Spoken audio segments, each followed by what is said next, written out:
జాతీయవాద జర్నలిజానికి అసలైన వేదిక నేషనలిస్ట్ హబ్ ని సబ్స్క్రైబ్ చేసుకోండి. నోటిఫికేషన్స్ కోసం బెల్ ఐకాన్ పై క్లిక్ చేయండి. నమస్తే. రష్యాలో మరోసారి టెర్రర్ అటాక్ జరిగింది. మనందరికీ తెలుసు, ఇప్పటికీ మనందరికీ బాగా గుర్తుండే ఉంటుంది. 3 నెలల్లో రష్యాలో జరిగినటువంటి రెండవ అతిపెద్ద ఉగ్రవాద దాడిది. మార్చిలో మనందరికీ గుర్తు, మాస్కో నగరంలో ఒక కాన్సర్ట్ జరుగుతూ ఉండగా అక్కడ ఒక చాలా పెద్ద టెర్రర్ అటాక్, చాలా పెద్ద ఉగ్రవాద దాడి జరిగింది. ఆ దాడిలో సుమారుగా 130 మంది చనిపోయారు, చాలామంది గాయపడ్డారు. ఇక మనందరికీ తెలిసినటువంటి విషయమే, రష్యాకి ఉక్రెయిన్కి మధ్య సుదీర్ఘంగా జరుగుతున్నటువంటి యుద్ధం ఎలాగో ఉండనే ఉంది. ఆ యొక్క టెన్షన్లు ఎలాగో ఉండనే ఉన్నాయి. దీనికి తోడు మధ్యలో జరుగుతున్నటువంటి ఉగ్రవాద దాడులు రష్యా అధ్యక్షుడు పుతిన్కి ఒక పెద్ద తలనొప్పిగా మారాయి. ఎందుకంటే యుద్ధం అయితే మొదలుపెట్టారు, కానీ ఇది ముగింపు లేనిటువంటి యుద్ధంగా ఇది కొనసాగుతూ ఉంది. అటు ఉక్రెయిన్కి కానీ ఇటు రష్యాకి కానీ అనివార్యమైనటువంటి పరిస్థితుల్లో యుద్ధాన్ని కొనసాగించాల్సినటువంటి పరిస్థితి, ఎక్కడా వెనక్కి తగ్గలేనటువంటి పరిస్థితి. కానీ అంత దూరం వచ్చేసారు కాబట్టి ఇక దీన్ని అంతు చూసేదాకా యుద్ధం ముగిసిపోయేటువంటి పరిస్థితి కనిపించట్లేదు.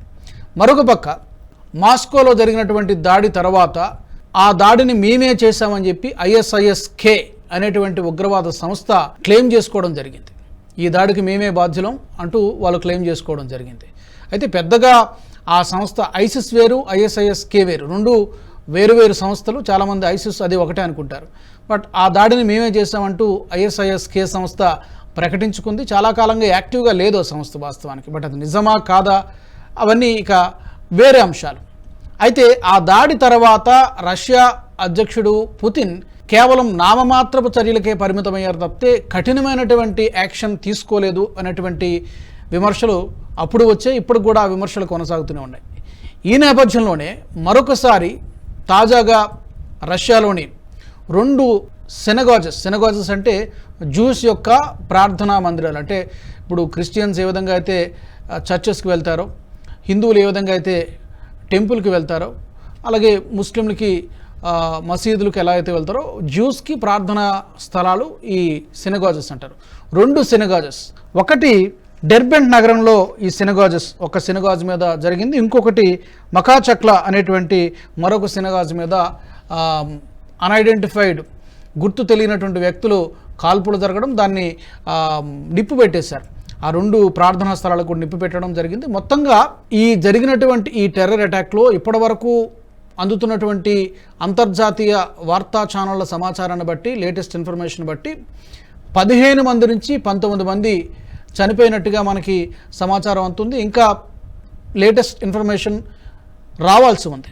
చాలామంది గాయపడ్డారు. ఈ చనిపోయినటువంటి వారిలో 14 నుంచి 15 మంది పోలీసులే చనిపోయినట్టుగా తెలుస్తుంది. ఒక పోలీస్ చెక్ పాయింట్ మీద కూడా ఈ ఉగ్రవాద దాడులు జరిగినట్టుగా తెలుస్తుంది. కొంతమంది సాధారణ పౌరులు కూడా చనిపోయారు. 2 సినగాజెస్ అలాగే ఇంకొక 2 చర్చిల మీద కూడా ఈ దాడులు ర్యాండమ్గా జరిగాయి. ఇంకొకటి ఇక డగేస్తాన్ అనేది రష్యాలో ఒక ముస్లిం ప్రజలు ఎక్కువగా ఉండేటువంటి ఒక ప్రాంతం. కానీ అటాక్స్ మాత్రం ఇందులో చనిపోయిన వారిలో ముస్లింలు కొంచెం తక్కువగానే ఉన్నట్టు తెలుస్తోంది. చనిపోయిన వారిలో పోలీస్ అలాగే క్రిస్టియన్స్ కొంతమంది ఉన్నట్టుగా తెలుస్తోంది. పోలీసులు ఎక్కువ మంది చనిపోయినట్టుగా తెలుస్తోంది. ముస్లింలు ఎక్కువగా ఉండేటువంటి ప్రాంతం మీద ఎందుకు దాడి జరిగింది, సినగాజెస్ మీద ఎందుకు దాడి జరిగింది, చర్చెస్ మీద ఎందుకు దాడి జరిగింది, ఇవన్నీ కూడా ప్రస్తుతానికి ఏంటంటే క్వశ్చన్ మార్క్స్ లాగానే కనబడుతున్నాయి. ఎవరు చేశారు ఈ దాడి అనేది ఇంతవరకు కూడా ఏ ఉగ్రవాద సంస్థ, టెర్రర్ అటాక్స్ అని మాత్రమే రష్యా చెబుతోంది. అది ముస్లిం టెర్రర్ అటాక్సా లేకపోతే ఎవరు చేశారు, ఏ సంస్థ చేసిందని ఇంతవరకు స్పష్టమైనటువంటి సమాచారం ఎవరు క్లెయిమ్ చేసుకోలేదు. రష్యా కూడా ఇంతవరకు ఇంకా విచారణ చేయాల్సి ఉంది తప్ప ఎవరు చేశారని ఇంతవరకు తెలియట్లేదు. అయితే రకరకాల మీడియాలో సర్క్యులేట్ అవుతున్నటువంటి కథనాలను బట్టి చూస్తే ఇజ్రాయిల్ చేసింది అనేటువంటి వాదనలు కొన్ని వినిపిస్తూ ఉన్నాయి. లేదా అమెరికా హస్తం ఏమైనా దీని వెనక పరోక్షంగా, ప్రత్యక్షంగా కాకుండా పరోక్షంగా ఏమైనా ఉందా అనేటువంటి చర్చ కూడా నడుస్తోంది.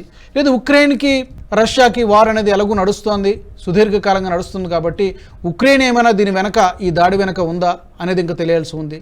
లేదంటే ఐసిసే ఈ దాడి చేయించింది అనేటువంటి వాదనలు కూడా రకరకాల వార్తా ఛానల్లో, అంతర్జాతీయ మీడియా ఛానల్స్లో వస్తూ ఉంది. ఏ సంస్థ చేసింది అనేది మాత్రం ఇప్పటివరకు అయితే తెలియదు. కానీ బట్ పుతిన్కి ఒక పెద్ద ఛాలెంజ్ లాగానే కనిపిస్తోంది. ఎందుకంటే ఇప్పటికే 3 నెలల కిందటే ఒక పెద్ద టెర్రర్ అటాక్ జరిగింది. అప్పుడు చాలా అధ్యక్షుడు పుతిన్ మీద చాలా విమర్శలు వచ్చాయి, సరైనటువంటి కఠిన చర్యలు తీసుకోలేదని చెప్పి మరొకసారి ఆ మచ్చ ఇంకా తొలగిపోకముందే మరొకసారి టెర్రర్ అటాక్ జరగడం, దాంట్లో ఇప్పటికే 19 మంది చనిపోయినట్టుగా వార్తలు వస్తూ ఉన్నాయి. మరి దీని మీద పుతిన్ ఎలా రియాక్ట్ అవుతారు? మామూలుగా పుతిన్ ఏదైనా ఒకటి అనుకుంటే కనుక ఎన్ని విమర్శలు వచ్చినా కూడా ముందుకెళ్తారు తప్ప వెనకడుగు వేసేటువంటి ప్రసక్తి లేదు. అలాగే ఉక్రెయిన్ వార్ విషయంలో కూడా అంతర్జాతీయంగా ఎన్ని ఒత్తిళ్లు వచ్చినా కూడా ఎక్కడా వెనక్కి తగ్గడం లేదు, తను అనుకున్నది మాత్రమే చేస్తూ ఉన్నారు. మరోపక్క పుతిన్ యొక్క ఇమేజ్ని డ్యామేజ్ చేయడానికి అంతర్గతంగానే రష్యా దేశం లోపటనే ఏమైనా కుట్ర జరుగుతోందా అనేటువంటి వాదనలు కూడా వినిపిస్తున్నాయి. అయితే ఇజ్రాయెల్కి హమాస్కి మధ్య కూడా మరొక వైపు యుద్ధం జరుగుతోంది. ఈ యుద్ధం విషయంలో చాలామంది ప్రపంచంలో కొన్ని దేశాలు ఇజ్రాయెల్ని సపోర్ట్ చేసాయి, కొన్ని దేశాలు కొన్ని ముస్లిం కంట్రీస్ ప్రత్యక్షంగా పరోక్షంగా హమాస్ని సపోర్ట్ చేశాయి. రష్యా అధ్యక్షుడు పుతిన్ మాత్రం ఈ విషయంలో ఇజ్రాయెల్ కంటే కూడా హమాస్కే కాస్త సానుకూలంగా ఖండించలేదు అట్లీస్ట్. సో దాంతో ఒక విధమైనటువంటి ప్రొజెక్షన్ ఏమొచ్చిందంటే బయటికి హమాస్ని పుతిన్ సపోర్ట్ చేస్తున్నారు అనేటువంటి ఒక వాదన కూడా వినిపించింది. మరి ఈ దాడి వెనుక ఆ హస్తం ఏమైనా ఉందా? ఇజ్రాయెల్ హస్తం ఉండడానికి ఆ వాదన అట్లీస్ట్ బయటికి రావడానికి కారణం అది కూడా అయి ఉండొచ్చు. మరి ఇజ్రాయెల్ చేసిందా, అమెరికా హస్తం పరోక్షంగా ఏమైనా ఉందా, ఐసిసే ఈ దాడి చేయించిందా అనేది ఇలాంటి రకరకాల అంతర్గతంగా ఏమైనా అంతర్గత శత్రువులు ఎవరైనా రష్యాలో అతని ఇమేజ్ డ్యామేజ్ చేయడానికి ఈ యొక్క ఉగ్రవాద దాడి చేయించారనేది మనకి మరికొన్ని గంటల్లో తెలిసేటువంటి అవకాశం ఉంది. ఈ వీడియో మీకు నచ్చినట్టయితే లైక్ చేయండి, 10 మందికి షేర్ చేయండి. అలాగే కామెంట్ల రూపంలో మీ అభిప్రాయాలను మాతో పంచుకోండి. Nationalist hub group of channels ను సబ్స్క్రైబ్ చేసుకుని తెలుగునాట జాతీయవాద జర్నలిజాన్ని ప్రోత్సహించండి. ఈ వీడియో కింద ఉన్న బెల్ ఐకాన్ పై క్లిక్ చేయడం మర్చిపోవద్దు.